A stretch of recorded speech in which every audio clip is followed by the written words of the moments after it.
Capítulo 7. ¿Cómo hacer guerra a la guerra? La culpa por la que cuentan es del nitrógeno. No me refiero a su utilización en la fabricación de bombas, sino a su participación imprescindible en el fenómeno de la vida.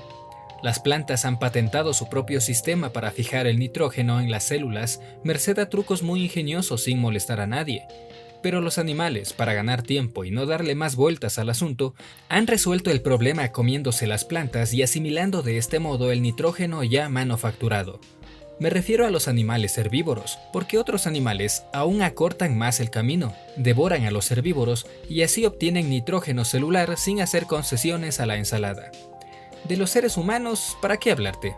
Comemos plantas, animales herbívoros y también carnívoros, todo vale. Si algún ser en el mundo ha hecho divisa del todo vale, somos nosotros. Y así desde el principio, porque a ser capaces de sacar las más extremas consecuencias del todo vale, es lo que en primer término puede llamársele razón, y la razón es lo que diferencia al hombre de las bestias. De modo que el todo vale es la misma esencia de la condición humana. Olvidaba mencionarte que dentro del todo vale se incluye también comerse los seres humanos unos a otros. O sea que cuando digo todo vale, quiero decir todo. En resumen, el hombre es el depredador total, la fiera más completa de las conocidas, la culpa original de esta feroz condición, si es que nos empeñamos de hablar de culpas, lo cual un buen naturalista se cuidará mucho de hacer, la tiene, ya digo, el nitrógeno. El nitrógeno no se podía haber fijado en las células, él solito, sin tantos melendrines ni complicaciones. Gracias al todo vale, estamos donde estamos, ocupando desde hace milenios el número de los hit parad zoológico del planeta. Poco a poco hemos ido refinando el todo vale, poniéndolo al día. Para concentrar fuerzas hemos decidido hace tiempo más que vale en ocasiones establecer que no todo vale. Aprender a limitar el todo vale ha resultado la mejor forma de sacar provecho de él. La antropofagia está en desuso, por ejemplo, y también ciertos tipos desordenados de matanza. Gente más olvidadiza que bondadosa se atreve a decir hoy que el canibalismo o el exterminio de adversarios es cosa inhumana, como si la humanidad no hubiese afirmado durante siglos y siglos por tales medios. Otros, aún más hipócritas, aseguran con voz conmovida que la guerra es una costumbre prehistórica, como si la historia humana no fuese sobre todo la historia de las guerras humanas, o como si nuestros antepasados prehistóricos hubiesen sido más guerreros que César o Napoleón.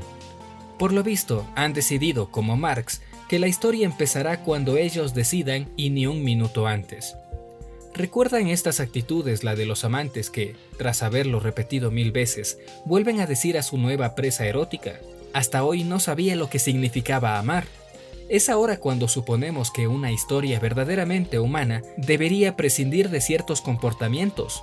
Antropofagia, quema de herejes, tortura, guerra, que hasta hace nada se consideraban virtuosos y recomendables. Tengamos claro por honradez que si esas prácticas que en el presente nos desagradan, la especie humana no sería lo que hoy es.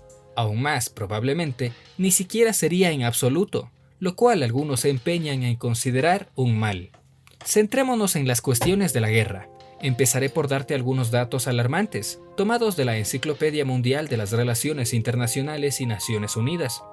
En los últimos 5.500 años de historia, para no ir más lejos, se han producido 14.513 guerras, que han costado 1.240 millones de vidas y no han dejado respiro más que a 292 años de paz. Seguro que durante ese tiempo también había guerritas menores en curso. ¿Cosas del pasado remoto? Vengamos a nuestro siglo. Paso por alto las dos guerras mundiales, la Revolución Rusa y la Revolución China, la Guerra Civil Española, etc. Pues bien, únicamente entre 1960 y 1982, un periodo comparativamente tranquilo, la mencionada enciclopedia calcula 65 conflictos armados. Y eso que no cuenta sino los enfrentamientos que hayan producido más de 1000 muertos. Estas guerras recientes han ocurrido en 49 países y han causado no menos de 11 millones de víctimas. Puedes añadir al cómputo la guerra entre Irak e Irán, la guerra del Golfo, las luchas intestinas en Somalia, Afganistán, etc. En fin, que pierde uno la cuenta. No creo que haga falta más para convencernos de que la guerra, hasta ahora, ha sido una compañera odiosa pero inseparable de las sociedades humanas. Siempre se la ha tenido juntamente con una ocasión gloriosa y magnífica, pero también como una tragedia y una fuente de dolor. Los poetas han cantado y la han deplorado, los religiosos la han considerado un castigo de Dios y también una obligación para aprobar nuestra devoción a Dios, que suele ser, no lo olvidemos, el Señor de los ejércitos. Los gobernantes a menudo se declaran partidarios de la paz, pero pasan a la historia por las guerras ganadas mucho más que por las que evitaron. En cuanto a los comerciantes, también su actitud es ambigua, porque la guerra representa la ruina y el fin del comercio normal, pero también una extraordinaria ocasión de rápidos y masivos enriquecimientos. Todas estas aparentes paradojas tienen una explicación bastante sencilla. La guerra suele ser cosa buena cuando se la mira desde el punto de vista colectivo. Sirve para afirmar y potenciar los grupos humanos, para disciplinarlos, para renovar sus élites, para fomentar los sentimientos de pertenencia incondicional de sus miembros, para aumentar su extensión o influencia colectiva, para reforzar en todos los campos la importancia de lo público. En cambio, la guerra es mala desde el punto de vista del individuo normalito, como tú y como yo, porque pone en peligro su vida, le carga de esfuerzos y dolores, le separa de sus seres queridos o se los mata, le impide ocuparse de sus pequeños negocios y no siempre le brinda otros mejores, le brinda a entregarse en cuerpo y alma a la colectividad. Desde la perspectiva individual corriente, la única ventaja, nada desdeñable desde luego, que tiene la guerra, es que acaba con el aburrimiento y la rutina de lo cotidiano. En la guerra, por fin, pasan cosas. El poeta John Donne señaló que nadie duerme en el carro que le lleva al patíbulo. Del mismo modo podríamos asegurar que en tiempo de guerra hay menos ocasiones de bostezar. Supongo que por eso durante los conflictos bélicos disminuyen sustancialmente los suicidios, en cuya motivación ocupa un lugar destacado el pertinaz hastío. A medida que las sociedades se han ido haciendo más individualistas y sus miembros más egoístas, más centrados en el disfrute de sus posesiones y placeres cotidianos, antes al alcance solo de unos pocos y ahora cada vez más extendidos a costo razonable, la guerra ha ido perdiendo mucho más de su tradicional encanto. Algunos rezagados sienten mostrando entusiasmo por las noticias de las guerras lejanas, por la idea genérica de la guerra, pero en cuanto la bomba cae cerca o le ponen el casco a su hijo, pierden todo su patriótico entusiasmo. La gente no quiere que la metan en problemas. No es que les guste del todo la paz. Siempre hay motivos para refunfuñar, o cuando las cosas marchan bien, se aburre uno también. Pero quiere que la dejen en paz. Solo en países atrasados, pobres, poco informados, colectivistas por religión o ideología, enfermos de tribalismo, asesino o suicida, se sigue conservando cierto ardor bélico. En los más desarrollados, desde que la clase obrera consolidó algunas conquistas, ya no hay ganas ni siquiera de revoluciones o guerras civiles, que antes tanto entretenían a los menesterosos. Fuera de los traficantes de armas, algunos grandes financieros de ramas industriales muy especializadas y los militares de vocación, o lo que sin serlo tienen vocación militar, que son los peores, el belicismo no cuenta con el sincero apoyo popular que antes nunca le faltó. Solo el nacionalismo extremo, la forma de colectivización mental más compatible con el individualismo moderno, los nacionalistas son individualistas vergonzantes, individualistas en grupo, sigue bombardeando adrenalina a descerebrados capaces aún de matar o morir contentos a estas alturas del curso. Pero, si la guerra mayoritariamente ya no gusta, me dirás, ¿por qué todavía seguimos gastando tanto en ejércitos, casas, tanques y proyectiles de cabeza nuclear? ¿No habrá llegado ya el momento de prohibir eficazmente la guerra, es decir, de hacerla imposible de impedirla? Tienes toda la razón, hijo mío, pues lo que debería tratarse es precisamente de eso, de impedirla. Ya está bien de lamentarse o de vociferar contra ella. Durante varias décadas el llamado equilibrio del terror entre los dos grandes imperios nucleares del reparto mundial mantuvo algo parecido no a la paz, sino a una congelación de la guerra. El precio a pagar fue muy alto. La embrutecedora amenaza perpetua de destrucción total de la vida sobre el planeta y gastos fabulosos en el armamento más tecnológicamente sofisticado del mundo.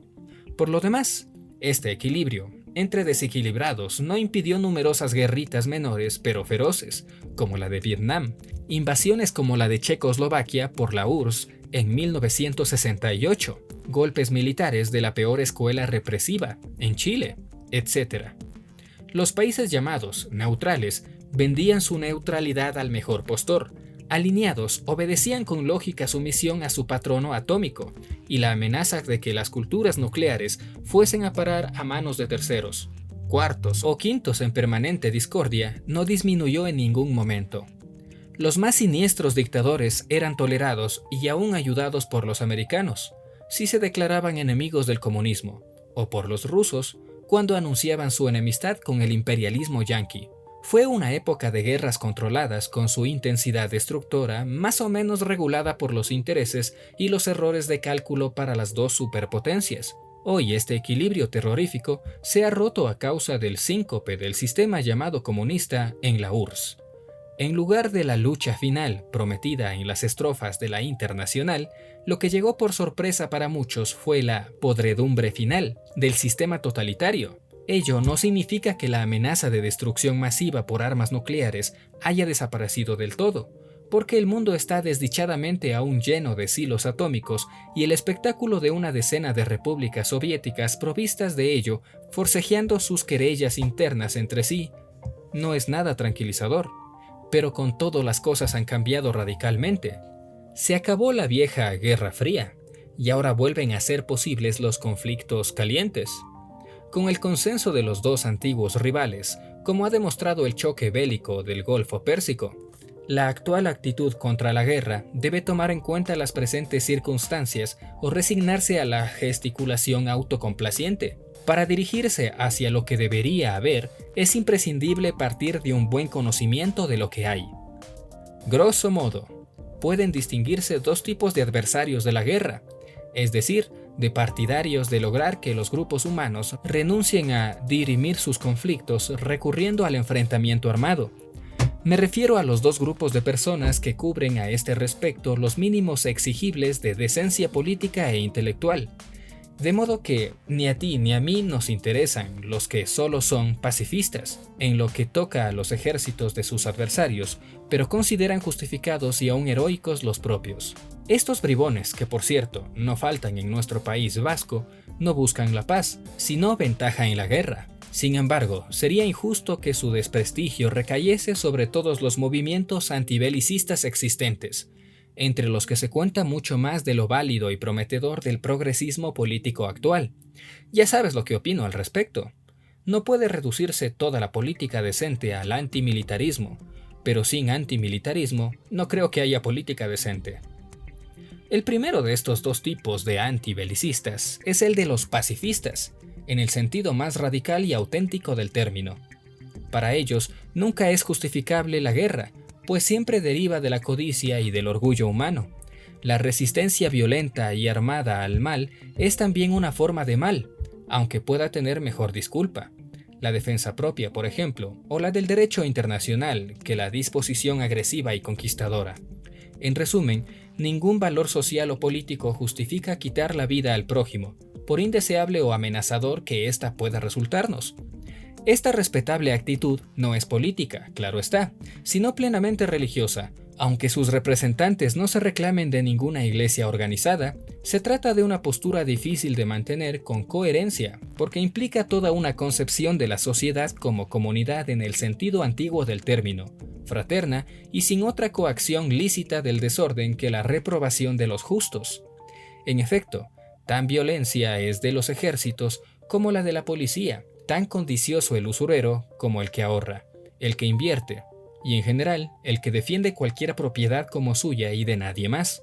Por eso los primeros cristianos, que durante cierto lapso de tiempo, bastante breve por cierto, fueron pacifistas en este sentido, no solo se negaban a tomar armas para defender al imperio, sino que tampoco pleiteaban para defender su derecho, ni reclamaban la protección de los alguaciles de la época, ni prestaban dinero con intereses a lo que invertían en negocios.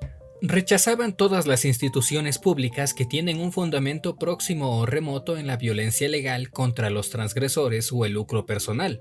Es decir, rechazaban todas las instituciones públicas, aunque en un momento dado les fuesen beneficiosas. Lo malo es que hay que estar muy convencido de que nuestro verdadero reino no es de este mundo para asumir tanta santidad. En cuanto se renuncia a llevar la convicción pacifista hasta ese extremo y se intentan componendas seculares con el orden terrenal vigente, los resultados son tan ambiguos y hasta oportunistas como cualquier encíclica papal. Mira, yo creo que este pacifismo puede convertirse en un modo como tantos otros de expresión vital.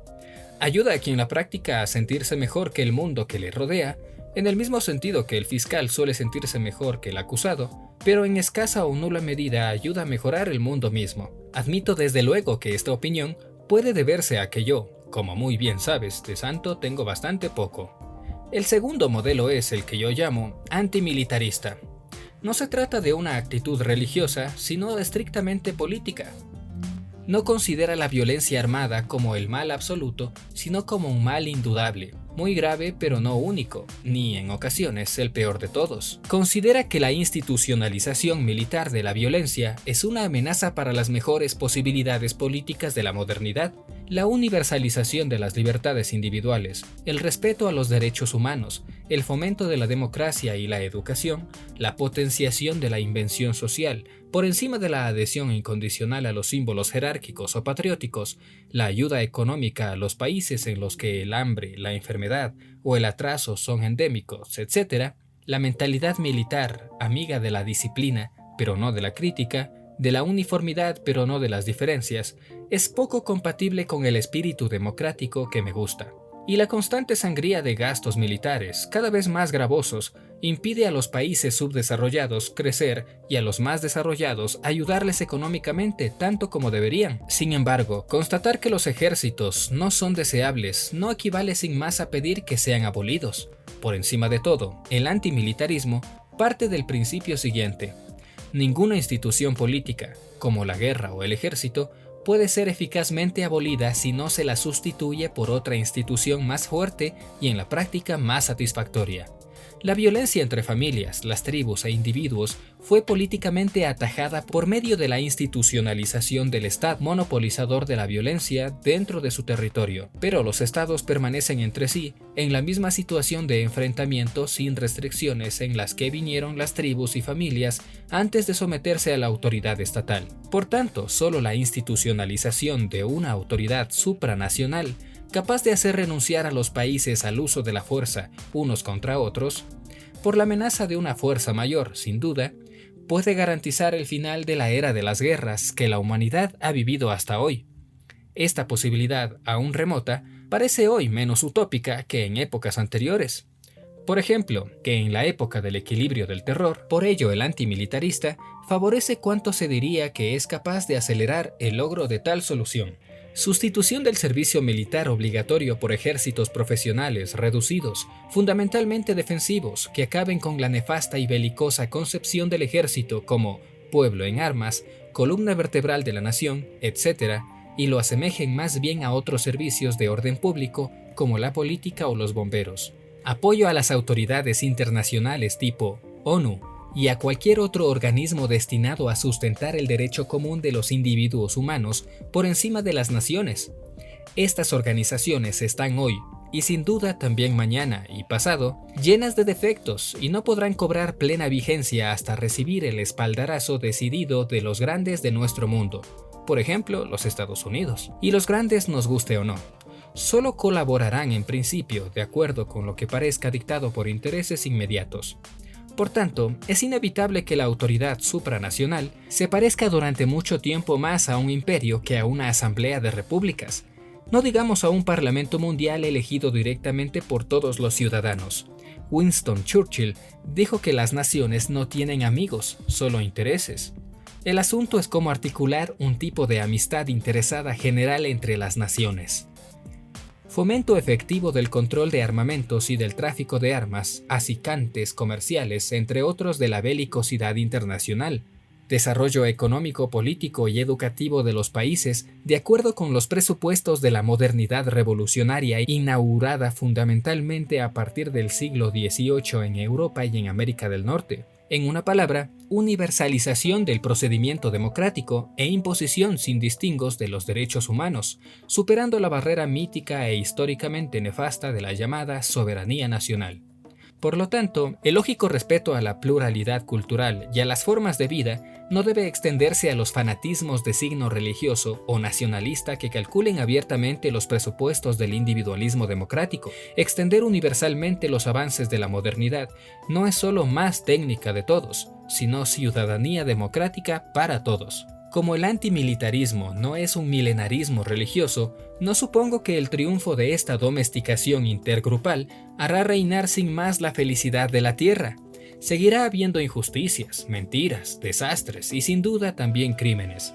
Exactamente ni más ni menos que dentro de cualquier de los mejores estados modernos hoy logrados. Pero la mentalidad liberal, es decir, antitotalitaria y anticolectivista, acepta la persistencia de esos males porque su supresión por decreto determinaría también la supresión de la libertad de las personas, que consiste en poder hacer el mal pero también el bien, o incluso cosas que hoy parecen mal y mañana pueden revelar muy buenas. Lo que pretende evitar es la vertebración militar y agonística de las sociedades humanas tal como en el momento presente las conocemos.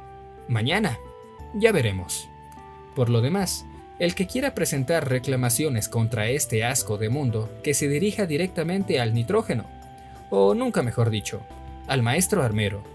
Lo siento, pero te engañaría si te intentase contarte algo más bonito. Y antes de continuar, escucha. ¿Qué es la guerra? ¿Qué se necesita para tener éxito en las operaciones militares? ¿Cuáles son las costumbres de la sociedad militar?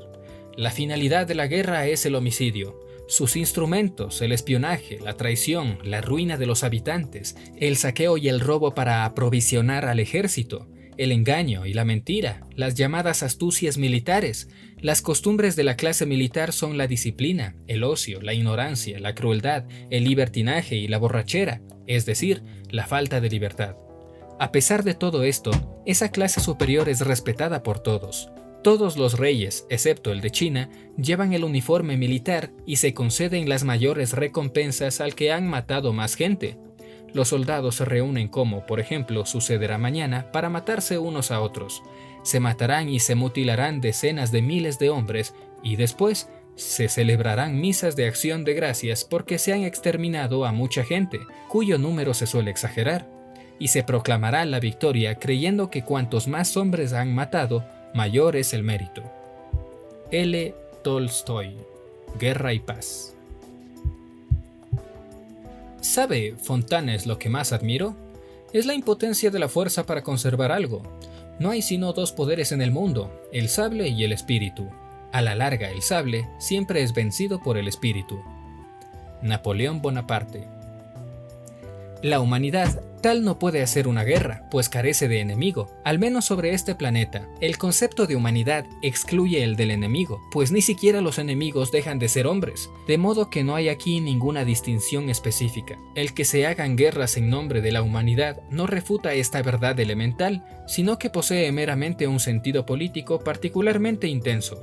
Cuando un Estado combate a su enemigo político en nombre de la humanidad, no se trata de una guerra de la humanidad, sino de una guerra en el que un determinado Estado pretende apropiarse del concepto universal frente a su adversario, con el fin de identificarse con él, a costa del adversario.